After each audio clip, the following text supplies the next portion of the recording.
Nova Economía Forum, tengo el placer de darles de nuevo la bienvenida al Foro España Innova, que organizamos con la colaboración institucional del Ministerio de Ciencia e Innovación y el patrocinio de la Fundación Ramón Areces y del Corte Inglés. Hoy tenemos el placer de recibir a don Javier Monzón, presidente de Indra, al que va a presentar, y este es un especial motivo de satisfacción también para nosotros, la señora ministra, doña Cristina Garmendia, que tendrá que dejar el acto por obligaciones parlamentarias al final de su presentación. La tribuna es suya.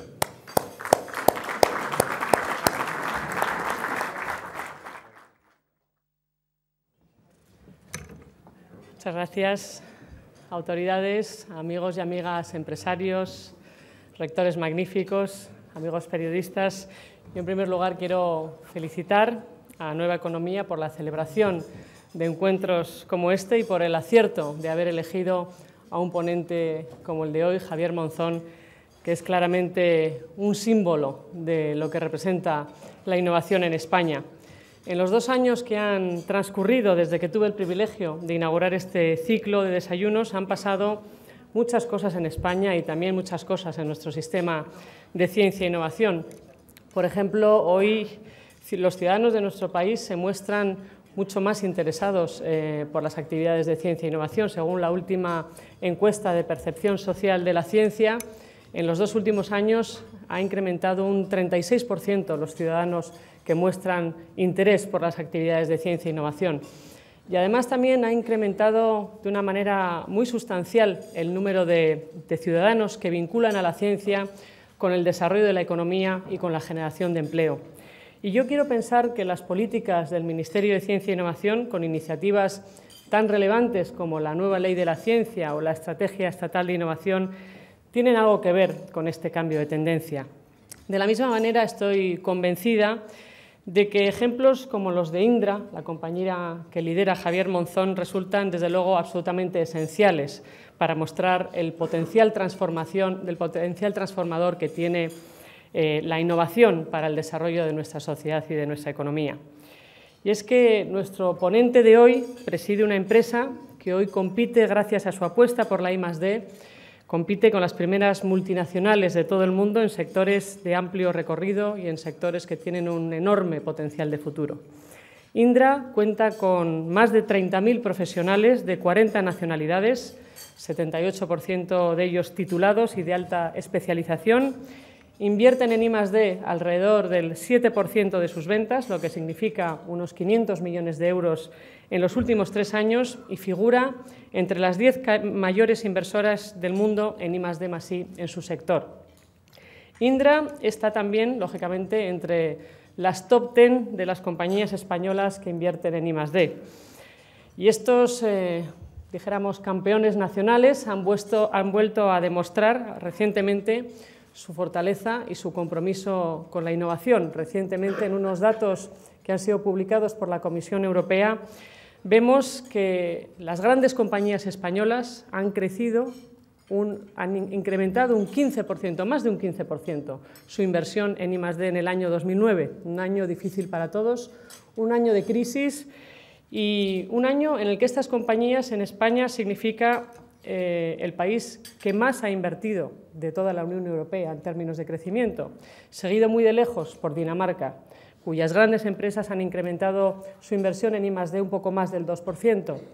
Y en un contexto de caída generalizada, en un contexto en el que las grandes empresas europeas de media han decrecido su inversión un 2,6% y las grandes empresas americanas han decrecido su inversión el 5,1%. Por cierto, de este listado, las 27 grandes compañías españolas que están en esta lista de la Comisión Europea, el 85% de ellas han recibido apoyo financiero del Ministerio de Ciencia e Innovación.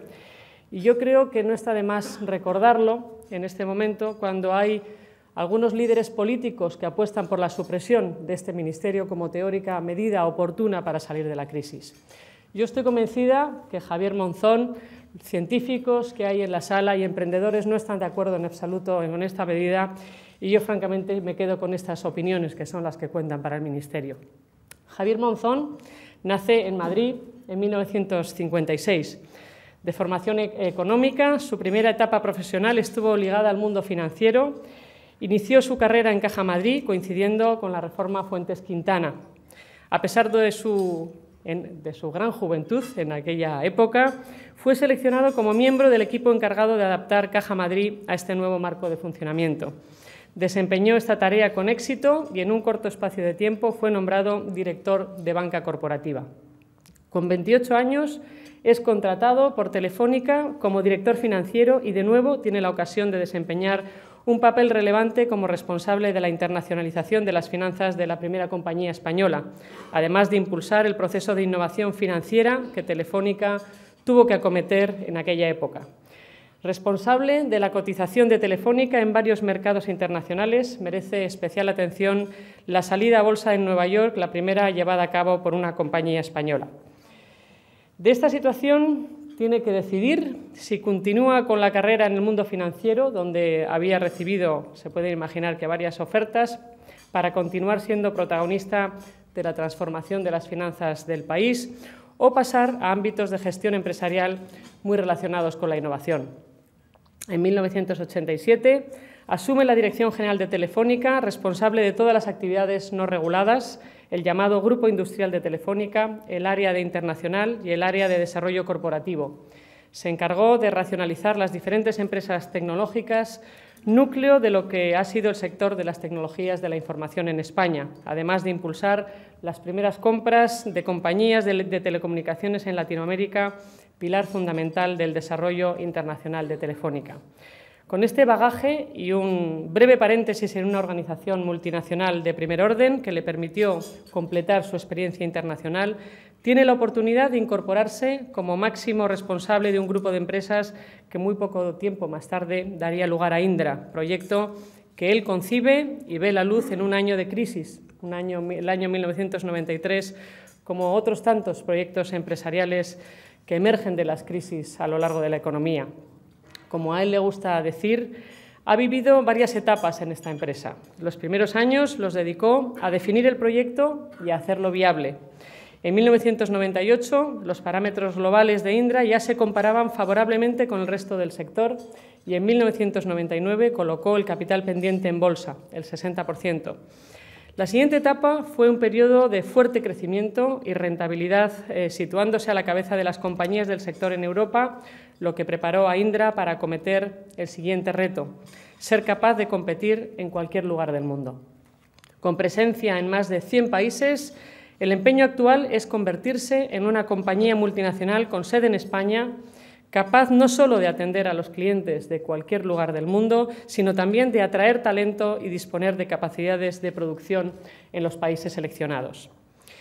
Y quizá como contrapunto de este universo tan competitivo y tan tecnológico, Javier, cuando llevamos a Javier a las aficiones particulares, pues vemos a un Javier que es un enamorado de la naturaleza, enamorado de deportes como el esquí, la navegación, creo que con especial interés por las aguas de Menorca. Le gusta también, en lo que conozco, retirarse, refugiarse en Extremadura, con actividades cercanas a la agricultura. Y además, Javier tiene 6 hijos. Tiene 6 hijos a los que dedica una parte muy importante de su tiempo. Desde luego, yo soy testigo porque coincido muchas veces con él, cómo va al cine con su hija Lucía, y además estoy segura que Lucía es la que elige la película. Y creo que es muy meritorio dedicar tiempo también a esta familia tan extensa. Y este universo de sus aficiones particulares, donde además de la naturaleza yo creo que la afición mayor que destaca de Javier es su afición y su pasión por el arte, sobre todo por el arte moderno. En todo este universo de aficiones que tiene Javier, tiene una suerte enorme, y es que Javier tiene un gran activo en su vida. Tiene un gran activo en su vida que se llama Eva Serrano, que es una gran mujer, y de todos he sabido y siempre se confirma que detrás de una gran mujer siempre hay un gran hombre. Se llama Javier Bonzón, presidente de Indra. Muchas gracias.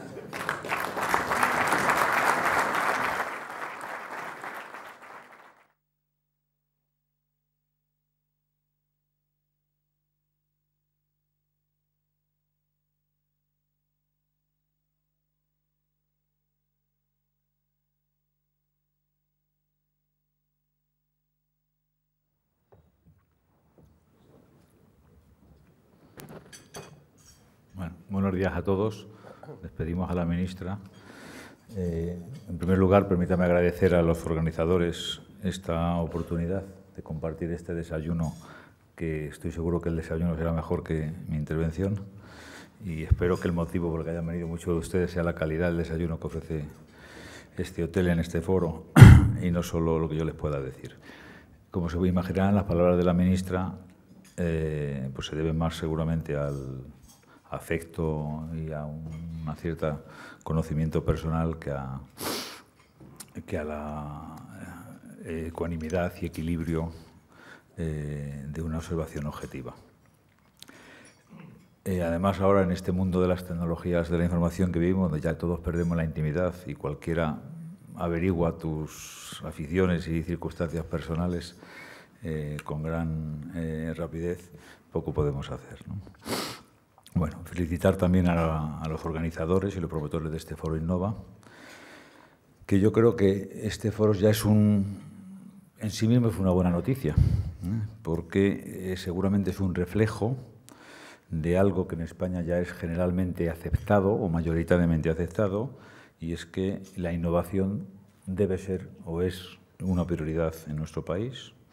Es una necesidad, porque es una necesidad que abordemos un cambio en el modelo productivo de nuestra sociedad y de nuestra economía, y necesitamos también que el patrón de crecimiento económico sea distinto al de los últimos años o del último periodo largo, ¿no? Y necesitamos que ese modelo productivo y ese patrón de crecimiento económico sea sostenible a largo plazo y, por lo tanto, tendrá que estar basado en una competitividad elevada y creciente, lo cual implica que tenemos que ser capaces de mejorar de manera continuada la productividad, y eso, a su vez, requiere que tengamos un sistema productivo más intensivo en tecnología y en talento de lo que lo hemos tenido en el pasado, ¿no? Esta necesidad yo creo que lo era ya antes y con independencia de la crisis en la que ahora estamos todos inmersos y que a todos nos afecta. Por eso decimos que España, la crisis que vivimos en España no es solo una crisis de demanda producida, como en todos los casos de crisis financieras, por un necesario desapalancamiento y, por lo tanto, una reducción de la demanda, sino también que nosotros tenemos un problema de oferta.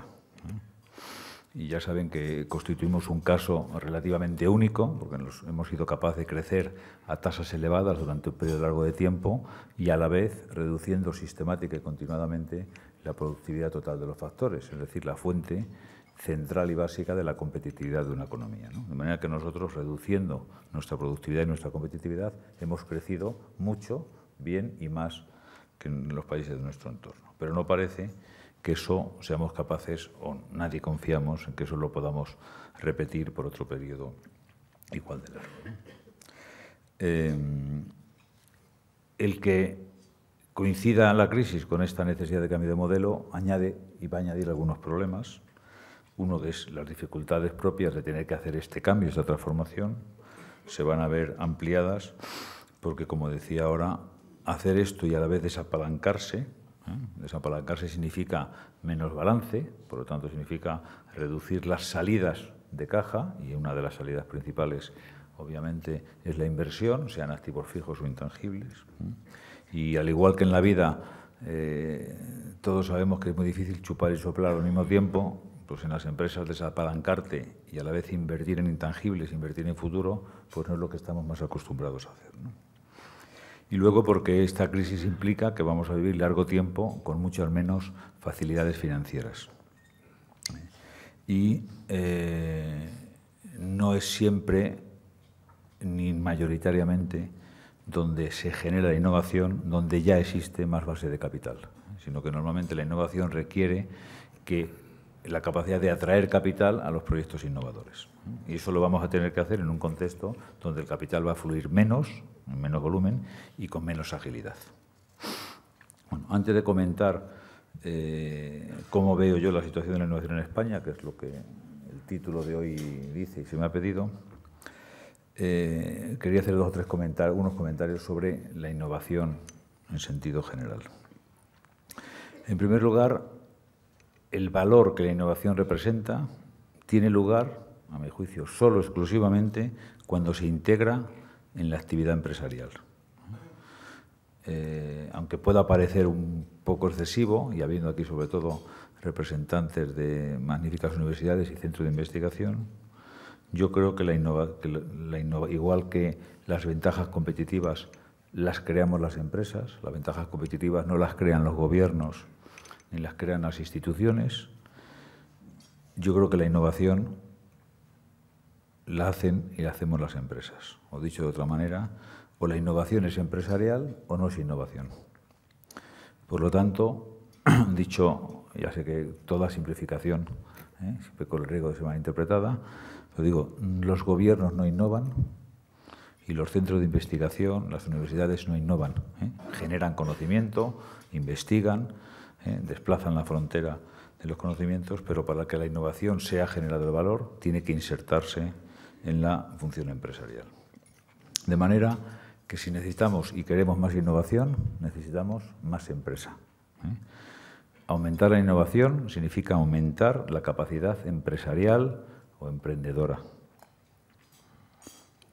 Un segundo aspecto que me gustaría remarcar es que en la historia nos demuestra que se innova solo por dos razones. Una por necesidad, es decir, cuando no nos queda más remedio, y otra porque existen los incentivos necesarios para que la innovación sea el resultado de una motivación racional de los agentes económicos. Los agentes económicos, todos, los empresarios, los sindicatos, todos, solemos ser coherentes y respondemos con coherencia a los incentivos que el sistema nos permite o nos ofrece. El ideal es que ese proceso de innovación tenga las características de un sistema, de manera que responda a un proceso y que no dependa de genialidades individuales o de ocurrencias brillantes de determinadas personas o en coyunturas circunstanciales. Para que ese sistema, para que la innovación sea fruto de un proceso y por lo tanto sea un sistema en sí mismo eficiente, independiente de variables ajenas a las suyas propias, hacen falta tres elementos esenciales. Uno, que el entorno, el clima general en el que se va a desarrollar la actividad empresarial y por lo tanto innovadora, favorezca una cultura, unos valores, como queramos llamarlos, que son los que propician más, lo que hacen una mayor propensión a la innovación.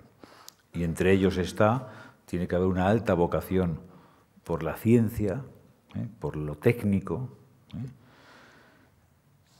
sobre todo para la innovación que hoy necesitamos, y tiene que haber, como ya he comentado antes y todos sabemos, pues una alta valoración de lo empresarial. En segundo lugar, tiene que haber una industria, unas empresas con la capacidad de desarrollar la oferta necesaria que a su vez demanden clientes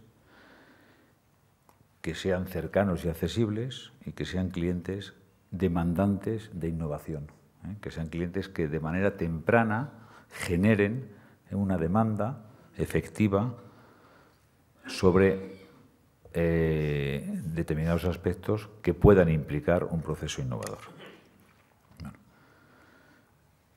Si miramos a la historia, aunque ha habido muchos periodos de innovación, pero bueno, saben que los 4 grandes periodos de innovación en la historia de la humanidad, el primero, dicen los expertos, que es en el Neolítico, bueno, o los Neolíticos, si fuéramos más precisos, ¿no?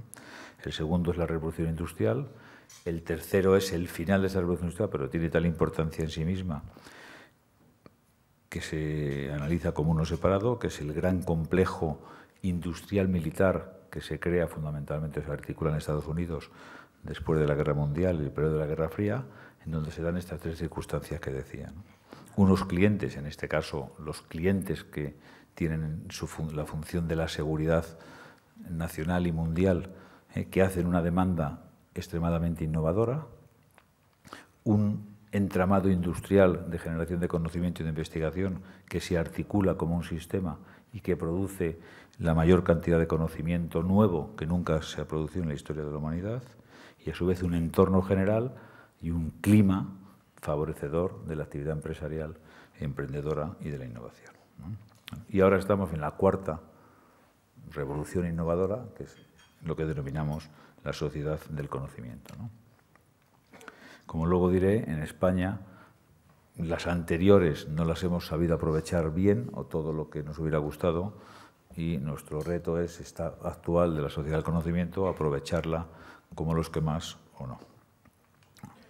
Un tercer concepto que me gustaría resaltar es que la innovación, a mí me gusta decir que es una ecuación exponencial, donde la base es la tecnología y el exponente es el talento.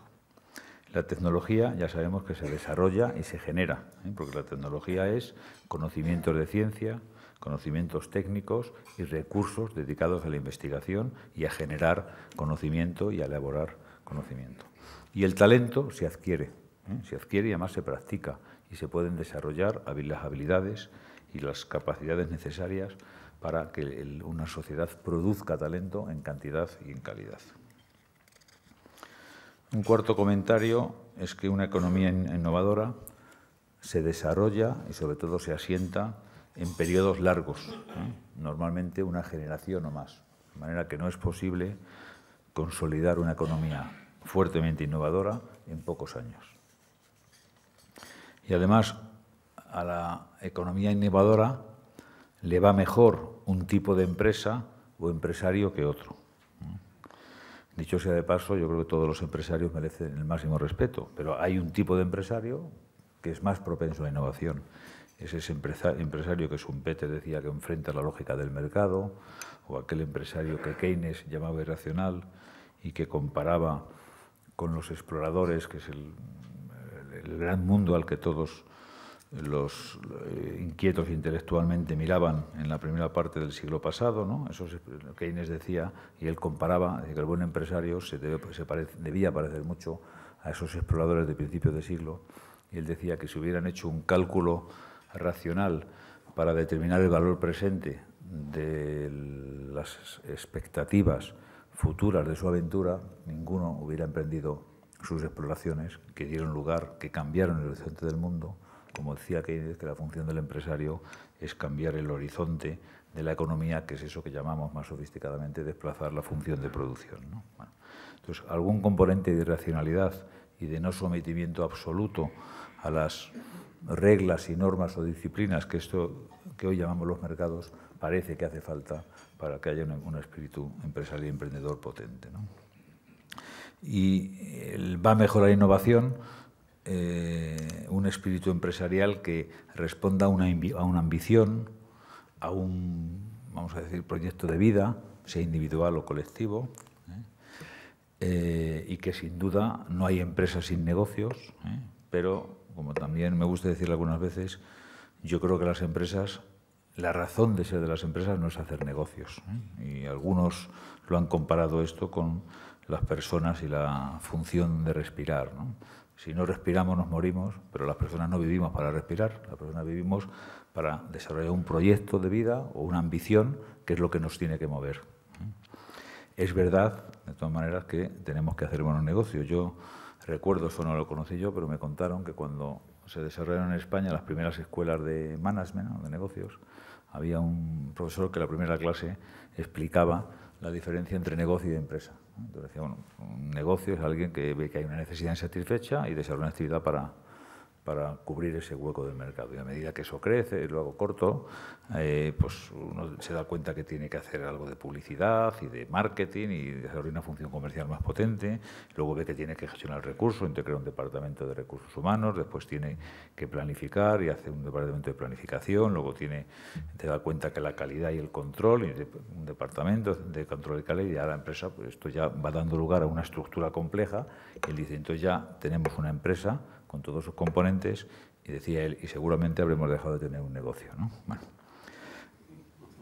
yo creo que se puede hacer una empresa que haga buenos negocios, y como decía antes, si no se hacen buenos negocios, no tenemos empresa, ¿no? Pero la empresa no es solo hacer negocios. Y me interesa también resaltar que como hoy la forma principal de empresa es la empresa de propiedad dispersa, en las empresas de propiedad dispersa también tiene que haber y hay función empresarial. Yo creo que la función empresarial en las empresas de propiedad dispersa, donde no hay la figura del empresario individual, la tienen que desarrollar los llamados ejecutivos. A mí me gusta muy poco esa definición, pero creo que el empresario, o sea, los ejecutivos son tan empresarios o tienen que ser tan empresarios como el empresario individual, ¿no? Y no es el tema hoy, pero seguramente la cultura que hemos desarrollado y los juicios que desarrollamos sobre los sistemas de retribución y los sistemas de incentivos de los ejecutivos no fomentan el que estos consoliden su función empresarial, sino seguramente el que se consideren más, exagerando, los estamos llevando más a ser casi unos mercenarios y no unos emprendedores de esos que ponen un proyecto para toda su vida en esta actividad. Bueno.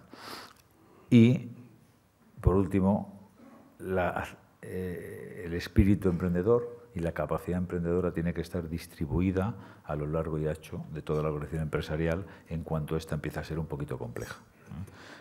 Las microempresas o las empresas que una sola persona puede manejar, nos basta con el emprendedor individual. Pero el futuro va a depender de que seamos capaces de que la actitud emprendedora y empresarial esté diseminada por toda la organización. Y termino ya con estas consideraciones sobre la innovación. Hoy ya hay evidencia empírica, más como siempre ocurre en el mundo anglosajón, que les gusta más, también les gusta discutir ideas, pero les gusta medir, primero estudiar los hechos y medirlos. Pero también ya en Europa continental y en particular en España hay algún estudio empírico que parece ratificar esta tesis ya existente en el mundo anglosajón, de que las sociedades más emprendedoras, las sociedades más innovadoras, son aquellas que cuentan con un sistema educativo que favorece estos valores y aspectos a que antes me he referido, ¿no? Lo cual no es ninguna novedad, porque ya Alfred Marshall dijo en los años 20 que era evidente que la educación influía de forma determinante en él decía, las vocaciones empresariales y en cómo éstas se desempeñan, es decir, en qué tipo, en cuánto empresario tenemos, decía él, y en qué tipo de empresario tenemos, ¿no? Bueno. Y en España, ¿cómo estamos en todo esto? Yo creo que estamos más o menos igual antes de la crisis que ahora. Como antes he dicho, en nuestra historia, la reciente y la no tan reciente, pues no hemos sido capaces, por distintas razones que no sería muy largo comentar, de estar a la cabeza de las sociedades o de las economías innovadoras, ¿no? Pero yo sí creo que en los últimos 25 o quizá más años estamos viendo un cambio profundo y estructural, positivo. Es verdad que todavía tenemos en España, o la empresa española en general es poco innovadora, o somos poco innovadores. Es verdad que el peso en el tejido productivo de los sectores de tecnología avanzada y la introducción de nuevas tecnologías en los sectores tradicionales son reducidos. Es verdad que tenemos un número insuficiente de empresas relevantes de alta tecnología y es verdad que creamos pocas nuevas empresas de base tecnológica. Es verdad también, porque esto es un hecho, que España es un país que gasta en lotería el doble que en I+D+I. Es verdad que tenemos un sistema educativo que, además de otras mejoras potenciales, podría favorecer más el espíritu emprendedor y, sobre todo, transmitir y enseñar más y mejor las habilidades y las capacidades necesarias para generar y producir talento aplicable a la función empresarial e innovadora. Es verdad que tenemos poca afección, o sea, poco afecto, poca propensión al conocimiento científico, a adquirir conocimientos de eso que tiene que ver con la ciencia y con la técnica. Ya sé que esto es una butad y los rectores presentes me lo disculparán, porque es reflejo de otra cosa, pero saben que hace 2 años, el último año, que lo miré, la carrera para la que se pedía más nota media para el acceso en España era fisioterapia y las demás bajas son las ingenierías, ¿no? Porque eso refleja la ley de la oferta y la demanda, es decir, hay mucha gente que quiere ser fisioterapeuta y muy poca que quiere ser ingeniero, ¿no? Bueno, y yo creo que corremos el riesgo otra vez de tener un segundo fracaso en nuestro sistema universitario con las ingenierías, ¿no? Yo soy de los que cree que España tiene un sistema universitario que permite poco la diferenciación, por lo tanto es muy difícil saber los buenos dónde están, ¿no? Si un señor que estudia lo que sea, ¿cuál es mejor, el que lo estudia en una universidad o en otra? No es fácil saberlo, ¿no? Pero sí había una cosa una convicción histórica que los ingenieros en general estaban bien formados, ¿no? Y por estos tentáculos largos que tienen los mercados financieros, un sistema de alta calidad que ve en España de producción de ingenieros, que son esos que tienen conocimientos y afección por la ciencia y por la técnica, los formábamos para ser ingenieros, luego hacían un máster y todos los mejores trabajaban en la banca de negocios o en la consultoría, ¿no? De manera que los buenos ingenieros no han sido ingenieros. Y ahora yo creo que como corremos el riesgo con este sistema de que no sé si los buenos estudiantes no van a estudiar en ingeniería y como los niveles de exigencia no se bajan y no se deben bajar, vamos a tener una segunda ola de no buenos ingenieros, ¿no? Y obviamente algunas de estas cosas que digo tienen que ver también con la educación secundaria y no solo con la universidad, ¿no? Bueno, pero decía, yo creo que estábamos en un punto de inflexión y teníamos ciertas razones para ser optimistas, ¿no? En los últimos 10 años, en España, el gasto total en I+D se ha multiplicado por 3, el gasto total en I+D empresarial se ha multiplicado por 4, el número de empresas innovadoras se ha multiplicado también por 3 y el número de empresas innovadoras que basan su innovación en I+D intensivo se ha multiplicado por 6, las patentes europeas de origen español también se han multiplicado por 3 y lo han hecho igualmente la exportación de alta tecnología, ¿no?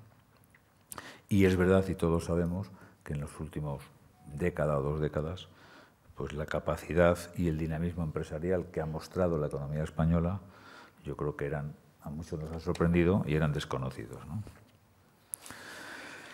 Y pensábamos muchos también que nos encontrábamos ante un nuevo caso en el que íbamos a ser capaces de superar retos históricos pendientes de gran magnitud, como fuimos capaces de hacerlo en la transición política a la democracia, como fuimos capaces de hacerlo cuando este país se tuvo que abrir en parte abruptamente y aceleradamente a un choque con una integración económica internacional o exterior, y lo hicimos con éxito, y la internacionalización que ha hecho la economía española, la empresa española, yo creo que es ejemplar y meritoria, y aunque parezca que no tenga que ver, yo creo que sí tiene que ver.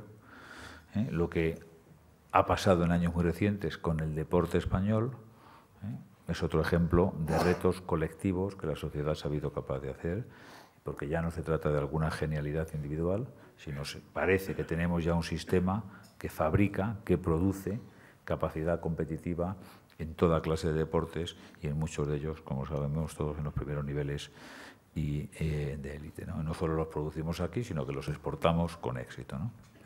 Bueno, yo creo que esas razones para ser optimistas siguen existiendo, pero también es verdad que creo que al tener que hacer esa tarea pendiente en un entorno como la crisis actual, tenemos algunos problemas y hay 2 o 3 que me parece que a los que deberíamos prestar una atención especial. Uno es la financiación. Yo creo que las dificultades de financiación que hay, y a mi juicio sigue habiendo y van a durar, pueden implicar un riesgo importante de desaparición de una parte apreciable del tejido productivo que se había creado en estos últimos años, de empresas innovadoras y de empresas en el entorno de todos estos microclimas o núcleos generadores de conocimiento e innovación, ¿no? Porque muchas de esas empresas han nacido en una sociedad y con unos mercados que te incentivaban a apalancarte mucho y por lo tanto están apalancadas, porque son fruto de su tiempo. Y se tiene que desapalancar abruptamente. Y si son empresas que su función principal o su inversión principal es la inversión en innovación y no tienen recursos, va a ser complicado combinar ambas cosas, ¿no? Segundo, en estos momentos, además de crisis, los mercados financieros también están más nerviosos, como todos vemos, ¿no? Y por lo tanto permiten menos políticas de largo plazo de las que ya han permitido históricamente, que no es algo que les haya caracterizado singularmente, ¿no? Y la financiación, como antes decía, la innovación requiere horizontes de largo plazo, si no es muy difícil consolidar esto, ¿no? En segundo lugar, me preocupa, porque está ocurriendo en todo el mundo y en España también, que esta crisis hace resurgir, obviamente, las tentaciones, o más que tentaciones, proteccionistas, ¿no? Y por lo tanto, pues que nos resuelvan el problema y que el Estado asuma como una responsabilidad propia aumentar los niveles de innovación de nuestra economía, ¿no? Y como antes he dicho, el Estado no lo puede hacer, ¿eh? Yo creo además que de esta crisis sería bueno que saliéramos con menos Estado, ¿eh? Porque creo que nos hace falta un sistema más eficiente, aunque sí creo que en algunos aspectos hace falta un Estado más eficiente y un Estado más fuerte. Y el último reto difícil es si vamos a ser capaces de, las empresas y los agentes económicos, de mantener esta apuesta por la innovación sin un entorno de crecimiento económico ni de perspectiva de crecimiento a largo plazo. Termino en 5 minutos, creo que es lo que me dijeron, ¿no? Termino en menos cuarto. Sin duda en España tenemos que seguir trabajando a largo plazo, pero a corto a mí me parece que sería más eficiente que nos concentráramos en algunos sectores. Yo voy a citar 4 que conocemos mejor desde Indra, pero seguro que hay otros, y pueden ser más o muchos, pero que nos concentráramos en aquellos sectores, a imitación de ese complejo industrial militar, que es un ejemplo ya para todo el mundo, ¿no? Donde podamos tener resultados a corto plazo y podamos articular posiciones sólidas, ¿no? Yo creo que hay algunos sectores en España, como digo, seguro que hay más, que yo no conozco bien, pero ahí yo voy a citar 4, donde se dan esas características que antes decía, donde ya hay un entorno, un microclima muy favorecedor de la actividad innovadora, donde hay grandes clientes líderes, primero que tienen necesidad de mantener su liderazgo demandando innovación de forma creciente, y además son clientes que ya han demostrado que saben ser compradores inteligentes. También en España, por esa falta de cultura histórica, tenemos algunos sectores donde tenemos grandes clientes que no son inteligentes desde el punto de vista de la innovación. Y son sectores además donde ya hay un cierto tejido industrial o empresarial que puede dar respuesta a estas necesidades, ¿no? Los 4 sectores que yo veo, digo, entre otros que habrá,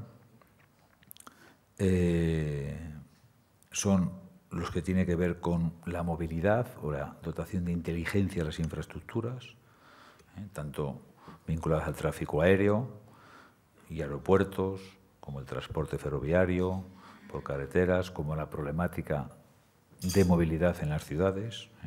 En todos estos ámbitos, como saben, tenemos unos operadores líderes. Está aquí el presidente de AENA, también el presidente de ADIS. Estos son clientes que han hecho ya durante muy largo tiempo una política, como decía, inteligente de fomento de la innovación en su entorno, no solo en su propia actividad, sino en lo que inducen en su entorno. Y parecen tener esa vocación, por lo tanto, son más clientes de alta visibilidad global. Hay un tejido industrial, como decía, y hay un microclima, hay centros de investigación, conocimiento de esos sectores, etcétera, ¿no? Un segundo sector es el de eficiencia energética, que como saben es otro de los retos globales del mundo, esto que se llama el Smart Grid, que es dotar de inteligencia y de capacidad de interacción a la red eléctrica, y dentro de la eficiencia energética creo que también podemos incluir la problemática del agua, ¿no? Tenemos empresas líderes en el mundo energético. Yo creo que se dan las mismas circunstancias de tejido industrial empresarial, y también hay un entorno, aunque hay algunos problemas regulatorios sin duda que resolver, pero creo que hay un entorno, un microclima propicio. Y lo mismo ocurre, y esto puede parecer extraño hablando de España, en el ámbito de la seguridad. España, por una serie de circunstancias, tiene algunos ámbitos de excelencia en materia de seguridad y de defensa. Y yo creo que ahí también hay una oportunidad, seleccionando bien algunos nichos, de tener un recorrido equivalente a los 2 sectores que antes he dicho, porque estos son mercados globales y son mercados de amplio recorrido internacional. Y el último es salud o sanidad, donde tenemos en España una gran base de empresas y de generación de conocimiento de biotecnología y de todos los sistemas de gestión sanitarios y de salud. Creo que tenemos un sistema sanitario que en algunos aspectos está a primer nivel mundial, y por lo tanto creo que también se dan las condiciones, ¿no? Bueno, lo que yo creo que es mejor es a corto plazo intentar concentrar esfuerzos en algunos sectores, estos 4 y 10 más. Es verdad que eso significa ser un poco arbitrista y no ser solo practicante de políticas horizontales, que están muy bien cuando hay recursos, pero cuando hay escasez de recursos no tanto, ¿no? Y a largo plazo, sin duda, pues tenemos que preocuparnos de que haya ese sistema, que decía antes, que tenga un proceso implícito que lo genere. Y eso significa educación y significa valores que impregnen toda la sociedad. La educación secundaria y universitaria es el canal principal para ello, que sean propicias y que fomenten esto. Yo soy de los que cree que podemos hacerlo. Es verdad que pasaremos momentos malos, pero creo que además, como estamos hoy más en una situación de necesidad, que me refería al principio, y queremos llegar a una situación, vamos a decir, de vocacional, o que esto lo hagamos sistemática y procedimentalmente, pues me parece que como no nos va a quedar otra, lo haremos, y como nos ha pasado en otros momentos de la historia, lo haremos bien y a tiempo. Muchas gracias.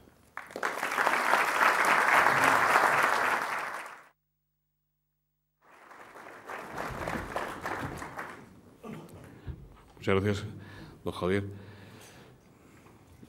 Arturo Sanjurjo le pregunta cómo está resistiendo Indra la crisis económica, qué impacto prevé que tendrá sobre sus resultados y el nivel de empleo en este y en el ejercicio próximo, la reducción de inversiones públicas en infraestructuras en España.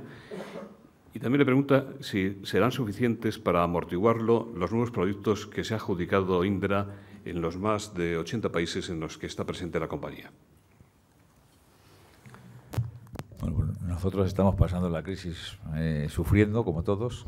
Es verdad que quizá tenemos, por el tipo de empresa que somos, más facilidad o capacidad de acceder a nuevos mercados en corto espacio de tiempo. Nosotros seguimos creciendo, hemos crecido el año pasado y este año vamos a seguir creciendo por los mercados internacionales. El año pasado en el mercado español tuvimos un crecimiento mínimo y crecimos fuera de España en el entorno del 10%. Este año creceremos también fuera en el entorno del 10% y en España decreceremos algo. Pero en conjunto tendremos crecimiento en negocio, tendremos crecimiento en empleo, pero sufriendo más de lo que estábamos acostumbrados, ¿no? Yo creo que aburriría dando detalles de los contratos y todo eso, pero bueno, creo que el año que viene también vamos a seguir creciendo. Creo que seguiremos generando empleo y mantendremos una rentabilidad razonable. Pedro Soto le pregunta si tiene previstos o le gustarían a usted cambios importantes en la estructura accionarial de la compañía y si es cierto que usted prefiere a fondos de inversión como Fidelity a inversores como Caja Madrid. Primero, yo creo que los ejecutivos, o como queramos llamarlo, como decía antes, o los empresarios de sociedad de propiedad dispersa, no tenemos preferencias, y además aunque las tuviéramos daría igual, porque los accionistas son libres de comprar y vender cuando quieren, ¿no?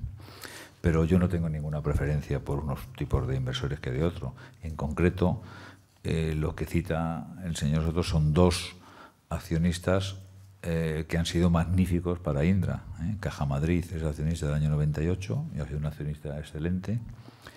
Y Fidelity ha sido accionista nuestro del año 99, ha sido accionista que ha tenido, me parece, un mínimo del 3 o 4% y un máximo del 9 o el 10%, ¿no? Bueno, y los dos son accionistas excelentes y además su comportamiento ha sido bastante equivalente, ¿no? Yo no tengo preferencia. Yo hace ya mucho tiempo, cuando era director financiero de Telefónica, y conocí el mundo financiero anglosajón, que entonces era poco conocido en España, que ya me di cuenta y llegué a la conclusión que los accionistas esos estables y de largo plazo son como las meigas, ¿no?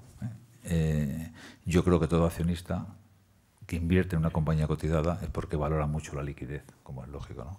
Y por lo tanto, dentro de la posición financiera está el tener liquidez. Y los accionistas compran y venden y además hacen bien. A mí me parece que esa es su función. Aquel que administre patrimonio de terceros tiene que maximizar la rentabilidad de su inversión, ¿no? De manera que, pero no tengo ninguna preferencia ni por un tipo ni por otro. ¿Hay ampliaciones de capital en un horizonte próximo? No, no tenemos previsto. Las recientes adjudicaciones a Indra para la modernización de sistemas aéreos en Kuwait, 20 millones, y en Omán, 85 millones de euros, sirven para aumentar la presencia de la compañía en el Golfo, ya de por sí importante. Y Sanda Tobar, de Dirigentes, le pregunta si tienen previsto firmar algún otro contrato en la zona del Golfo para afianzar aún más su posición en aquella zona. Hay otra pregunta de Rogelio Antúnez que dice: ¿en qué momento se encuentran las conversaciones con Mubadala, la agencia que controla las inversiones de Abu Dhabi, con la que firmó usted un acuerdo de intenciones para buscar colaboración mixta en proyectos tecnológicos? ¿Han concretado ya esas fórmulas y esos proyectos? ¿En qué áreas de actividad? ¿Podrían los fondos soberanos que gestiona Mubadala entrar en el capital de Indra si no lo están ya de alguna manera? Bueno, a ver, son muchas preguntas. Primero, en el Golfo nosotros pretendemos conseguir más contratos, pero en el Golfo y en todos los lugares del mundo, ¿no? Estos contratos son importantes, 20 millones, 85 millones, pero Indra necesita contratar al año para seguir la situación que tenemos, pues en el entorno entre 2.500 y 3.000 millones todos los años de nueva contratación, ¿no? De manera que necesitamos el Golfo y otros. Yo sí creo que generaremos nuevos contratos en el Golfo, como digo, como en otras partes del mundo, ¿no? Con Mubadala, efectivamente, que es uno de los fondos importantes de Emiratos, hicimos un acuerdo para desarrollar algunas actividades empresariales conjuntas. No son acuerdos de gran alcance, de gran entidad, aunque tienen algún valor cualitativo, y van razonablemente bien. Las cosas a veces en estos países son un poco más lentas de lo que estamos acostumbrados nosotros, pero yo creo que las expectativas que teníamos pues se cumplirán razonablemente, ¿no? Y me parece que no había nada más. Preguntaba lo de los fondos soberanos en el capital. Yo sí creo que tenemos algunos fondos soberanos accionistas. De luego hay uno que tenemos del año 99, que es el de Singapur, si no recuerdo mal, y algún otro lo tenemos, pero nosotros los consideramos como un inversor financiero más, y como sabrán ustedes, no en una sociedad que no tiene acciones nominativas y cualquier cotizadora tiene que someterse a estos sistemas, y la identificación de los accionistas solo es posible cuando tienen más participación, me parece del 3% o del 5% según los casos, y ellos así lo comunican y lo hacen a través de un nombre identificable, ¿no? Por lo tanto, creo que tenemos algún fondo soberano de accionista, pero como un inversor financiero más. Francisco Cal, de LEDAIR, le pregunta: la financiación de la innovación proviene en Estados Unidos en un 40% del sector público y en un 60% del privado. En Europa sucede lo contrario. ¿Cómo se puede competir en estas circunstancias? Bueno, se compite con más dificultad. Yo creo que esa tendencia está cambiando. A mí me parece, como he dicho antes, en España en concreto y en Europa hay una tendencia creciente o hay un mayor ritmo de crecimiento de la financiación empresarial de la I+D o del gasto empresarial de I+D que del conjunto de los sistemas nacionales, y yo creo que dentro de pocos años eso nos vamos a parecer más a Estados Unidos que a la historia nuestra. El presidente de la Coalición de Industrias Culturales, Aldo Alcese, dice: ¿qué opina de la vulneración sistemática de la propiedad intelectual en Internet? ¿No cree que es un factor gravemente limitante de la industrialización del talento y también, por tanto, de la innovación? ¿Por qué los gobiernos se ocupan tanto de la propiedad industrial y tan poco de la propiedad intelectual, cuando sin esta difícilmente podría existir la primera? Bueno, yo como este es un tema complejo, en el que además yo no me considero un experto, pero yo sigo con cierta atención lo que hace Aldo Alcese al frente de esta asociación, y yo creo que él tiene la respuesta a esa pregunta mejor que yo, y en general estoy de acuerdo con lo que él está propugnando. Luis Puig dice: Indra tiene suscrito un acuerdo con Abertis Telecom para el desarrollo de ciudades inteligentes basado en el uso de tecnologías de vanguardia, inicialmente con 2 pilotos, Lleida y Sant Cugat del Vallès. ¿Cómo va esta experiencia? ¿Para cuándo la creación de un centro de referencia para el desarrollo de Smart Cities? ¿Y de quién dependerá que este proyecto se ponga en marcha y prospere? Bueno, yo creo que este proyecto lo firmamos hace menos de un mes, por lo tanto va bien, pero está empezando. De todas maneras, Indra ya tenía una experiencia positiva en este ámbito de las ciudades inteligentes, que lo que hemos hecho es reforzarlo con este acuerdo con Abertis y elegir 2 ayuntamientos relevantes, cuantitativa y cualitativamente, en Cataluña para dar un nuevo paso en esta dirección, ¿no? Yo estoy seguro que Abertis está plenamente comprometido en este proyecto, pero nosotros lo estamos y lo vamos a estar y lo culminaremos con éxito sin ninguna duda. Y ya tenemos un centro de excelencia en estos ámbitos. Como supongo que la pregunta lo que quiere decir es si lo crearemos en Cataluña, lo que tenemos previsto es crearlo en Cataluña. ¿Sí? Usted habla de que la universidad debe enfocarse a la empresa y le preguntan si no deja esta teoría a la Universidad Española muy pobre como centro de ciencia e investigación. Bueno, claro, uno como no tiene que simplificar, quizá corre el riesgo de perder los matices, ¿no? Yo soy de los que cree y yo quiero una universidad que sea muy potente en educación y en generación de conocimiento, ¿eh? Y creo que la universidad tiene además que hacer investigación, eso que llamamos investigación básica. De manera, yo no creo en una universidad, por utilizar el lenguaje de los estudiantes, mercantilizada. Pero también creo que la universidad, entre sus misiones o obligaciones, en los sistemas universitarios, eso se denominará la tercera misión, tiene también que dar respuesta a las necesidades del sistema empresarial y productivo y del tejido económico de la sociedad, ¿no? Y lo que yo he querido decir es que la universidad también tiene que hacer eso, ¿eh? Y tiene que hacer compatible las dos misiones históricas, la de generación y difusión de conocimientos y la investigadora, con la función de contribución y transferencia de conocimiento a la sociedad civil. Miguel Ángel Gallardo dice: Indra anunció un buscador financiero con varias universidades públicas. Le pregunta cómo va y si está usted satisfecho de los convenios con universidades públicas. Sobre el primer tema, yo me enteré porque lo vi en la prensa, estaba yo de viaje, yo no sabía, yo no sigo, como es normal, casi nada de lo que hacemos en concreto, ¿no? Porque Indra es una compañía relativamente grande y compleja y que actuamos en muchos campos y proyectos como este, pues me entero cuando a veces trascienden, ¿no? Supongo que va bien, no lo sé, pero no tengo constancia de que vaya mal. En todo caso, creo que es un proyecto en el cual nosotros hemos intentado desarrollar algunas herramientas y ver su aplicación a ese campo y a otros, ¿no?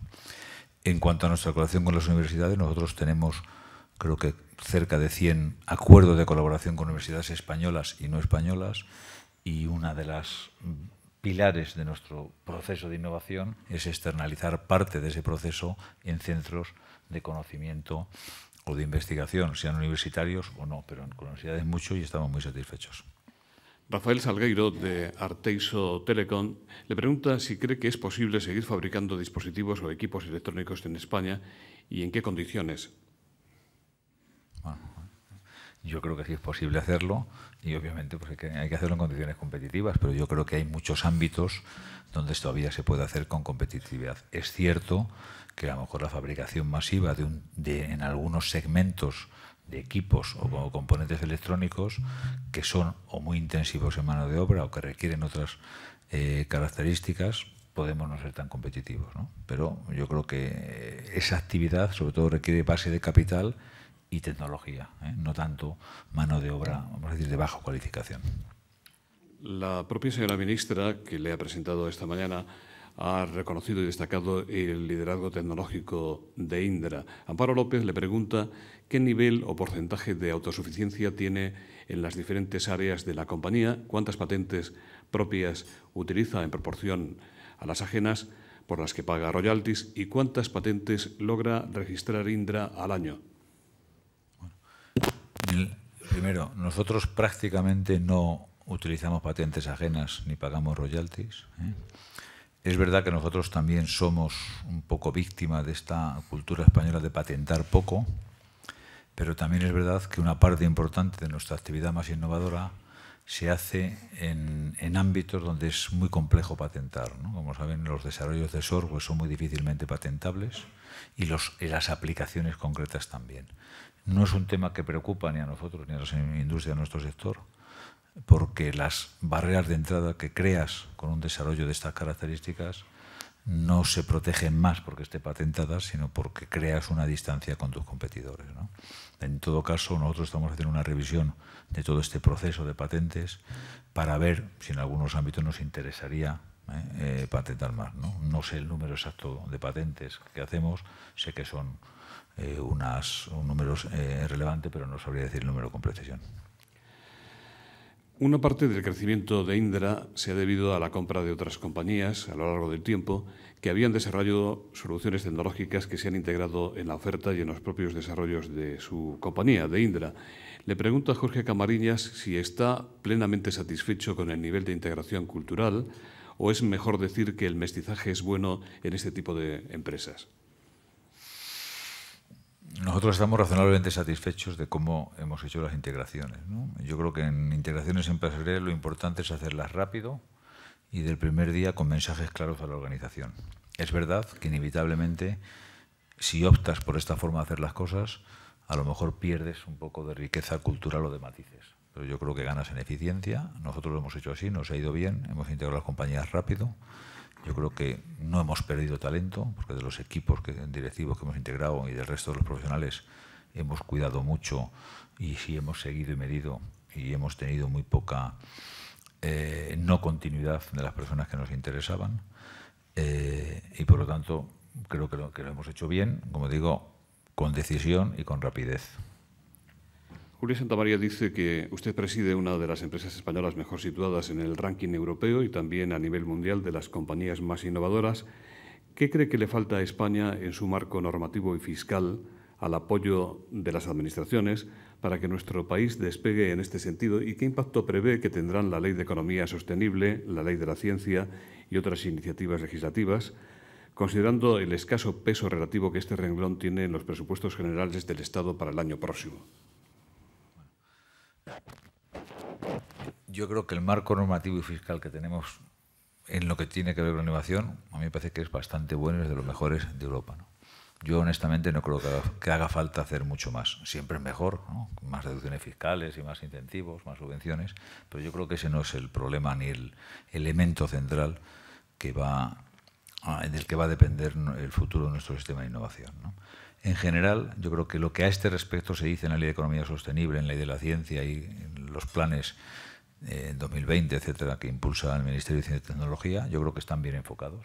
A mí me parece y creo que las grandes cuestiones se enfocan bien, ¿eh?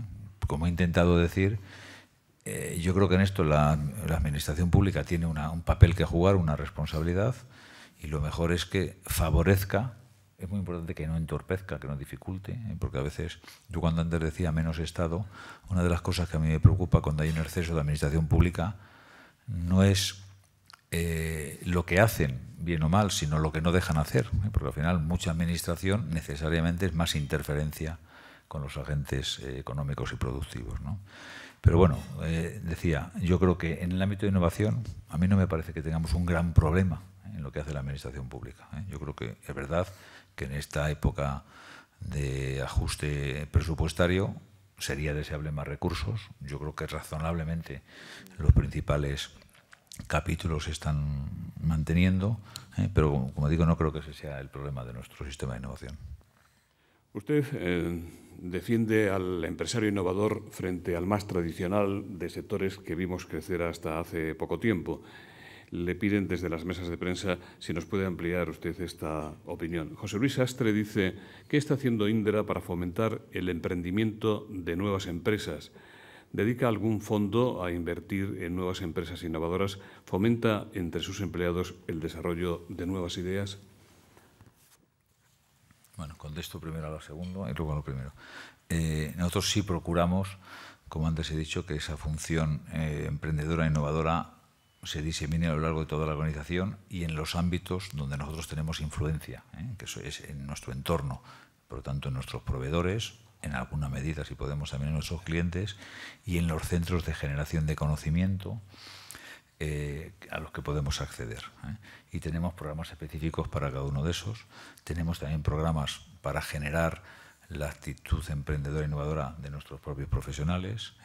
Hemos participado y participamos también ahora en algunos fondos específicamente dedicados a la innovación, generadores de financiación o de proyectos empresariales en ese ámbito. Y yo creo que de eso tiene mucha información pública y sería largo contar mucho más, pero sí lo hacemos, ¿no? En cuanto a la primera pregunta, no sé si me he expresado mal o yo creo que lo he intentado matizar. Para mí tienen el mismo valor todos los empresarios y además yo siempre digo que para que haya... A mí no me gusta esa distinción entre empresario innovador y empresario no innovador, ¿no? Como he dicho antes, los empresarios en general somos sujetos racionales y actuamos con coherencia, ¿no? Si hace unos años los bancos nos venían a ofrecer financiación para que uno comprara un terreno y construyera lo que es un proyecto inmobiliario financiado a más del 100% y tenías al otro lado de la mesa una demanda que te lo compraba cuando no había empezado a construir, lo racional, creo yo, es hacer ese negocio, ¿no? Por lo tanto, me parece que es muy coherente, ¿eh? Y no se puede criticar a ese empresario, ¿no? Lo que yo he dicho es que necesitamos también ese otro perfil empresarial o ese contexto al que me he referido antes, ¿no? Hay una anécdota que a mí me gusta contar, también para que desmitifiquemos un poco algunas cuestiones, ¿no? Hay un novelista inglés que a mí me gusta mucho, que se llama William Somerset Maugham, que escribía un relato corto que se llamaba El sacristán, ¿no? Donde él cuenta la historia de un sacristán de la iglesia, creo, de San Pablo de Londres, en la que el párroco un día descubre, para su horror, que el sacristán no sabía leer ni escribir, y entonces le despide, ¿no? Luego muy corto. Y este hombre, pues de vuelta a su casa, un poco desesperado, intenta buscar un sitio donde comprar tabaco y no lo encuentra. Entonces le sorprende que en un recorrido largo que hace en el entorno de su casa, que no estaba tan periférica, no lo hubiera, de manera que con los ahorrillos que tenía, pues dice, bueno, quizá pues, esto es lo que voy a hacer, porque ya no me he quedado sin trabajo. En aquella época parece ser que en el Reino Unido ser sacristán era un empleo vitalicio, y lo que más pensaba un sacristán era en lo que diría el párroco cuando él se muriese de él, ¿no? en su funeral, ¿no? De manera que con ese trauma, y seguramente por esa situación de necesidad que antes me refería, el hombre pone ese estanco, bueno, y le va bien, y al final tiene una red de estancos y gana mucho dinero y lo tiene en el banco. Y un día el director del banco le dice, oiga, mire, esto me da dinero aquí en depósito porque no lo invierte usted, tenemos una cosa que se llama los fondos de inversión. Bueno, le cuenta toda esta teoría, que ya existían entonces, como saben, igual que ahora. Y el hombre dice, bueno, pero yo es que de eso no entiendo, y tal. Le dice yo, y dice, bueno, no pasa nada, usted me firma esto, y le da un dossier de condiciones y todo eso que tiene que leer. Y dice, mire, es que yo no sé leer ni escribir, la verdad, y entonces pues no sé ni qué le estoy autorizando ni firmando, así que me quedo. Y el hombre le dice, hombre, pero dice, no sabe usted leer y escribir, y todo esto ha conseguido, y que no habría conseguido usted si supiera leer y escribir. Dice, pues sería sacristán. Vamos a terminar ya, don Javier. Jacinto Casajuana dice, ¿qué proporción tiene en las cifras totales de Indra el negocio relacionado con las actividades militares o de defensa? ¿Y en cuáles de los 4 sectores que usted ha mencionado al final de su discurso como de mayor potencial crecimiento está pensando o está ya actuando Indra? Seguridad y defensa en conjunto representa en Indra aproximadamente el 30 y tantos %, no recuerdo exactamente, de nuestro negocio total. Y de eso la mitad es el mercado español y la otra mitad son mercados no españoles. Este año el principal mercado nuestro, un poquito por delante de seguridad y defensa, será el de transporte y tráfico, después seguridad y defensa, luego será energía, y después ya telecomunicaciones, servicios financieros, etcétera, ¿no? De los 4 mercados o grandes áreas que he mencionado, nosotros estamos presentes en las 4. En transporte y tráfico tenemos una posición, como sabrán muchos, de liderazgo mundial en sistemas de gestión de tráfico aéreo, también en sistemas de gestión y de control ferroviarios y de transporte y tráfico por carretera, etcétera. En seguridad y defensa yo creo que también es muy conocida nuestra posición, y en ellos seguimos invirtiendo en ambos, a pesar de la crisis presupuestaria que afecta mucho a unos ámbitos de la defensa. La defensa y la seguridad tienen nuevas necesidades que van a seguir generando demanda, y la siguen generando, aunque en un contexto global de menos recursos, ¿no? Pero sigue habiendo oportunidades relevantes de innovación y desarrollo de nuevas capacidades, y muchas de ellas, que eso ya saben que es conocido, pero a veces no tanto, con aplicación a sectores que no son de defensa. Nosotros recientemente hemos desarrollado unas tecnologías que están siendo muy exitosas, especialmente en el ámbito de la sanidad, que decía antes, y de la salud, que es otro donde estamos invirtiendo mucho, y todas las tecnologías que hemos desarrollado en defensa para los sistemas de simulación, de entrenamiento de pilotos y de otros profesionales de las Fuerzas Armadas, tanto en aviones, helicópteros o carros de combate, los sistemas de generación de imágenes y de gestión de imágenes es la base de los sistemas que estamos haciendo de tratamiento digital de imágenes para la sanidad, ¿no? Es esa tecnología aplicada ahí, y tenemos otros muchos ejemplos en eso, ¿no? Y en energía, pues también es el tercer mercado más grande de Indra y estamos invirtiendo mucho. ¿Verdad? Que en todos ellos estamos invirtiendo y son 4 apuestas de futuro a corto y largo plazo. Muchas gracias. En nombre de las entidades que hacen posible el Foro España Innova, don Raimundo Pérez Hernández, director general de la Fundación Ramón Agarces. Muchas gracias y, como siempre, en nombre del Corte Inglés, del Grupo Corte Inglés y de la Fundación, quisiera agradecer a la ministra, que creo que ya es la tercera o cuarta vez que ha venido por este foro, su presentación y, por supuesto, a Javier Monzón por su brillante exposición, de la que me ha sorprendido especialmente la claridad, cómo ha hecho lo difícil fácil y lo complejo pues entendible por todos. 2 apuntes. Uno, simplemente en relación con lo que ha dicho Javier Monzón de la importancia de la educación. La Fundación comparte plenamente ese criterio y, de hecho, está a punto de desarrollar un ciclo de economía productiva y educación, cuya primera, que iremos analizando los distintos componentes, la primera segmento de la educación que vamos a estudiar va a ser el de la formación profesional y su conexión con el mundo económico. Están, por supuesto, como siempre, todos cordialísimamente invitados. Esto ocurrirá a principios del año que viene. Y un apunte informativo: mañana pasará por la Fundación, también a las 7:30, el director general de la Agencia Espacial Europea, que nos va a hablar del espacio y va a ser la introducción a otro ciclo que le vamos a dedicar al espacio como también ámbito de aplicación de la tecnología y la innovación. Muchas gracias a todos.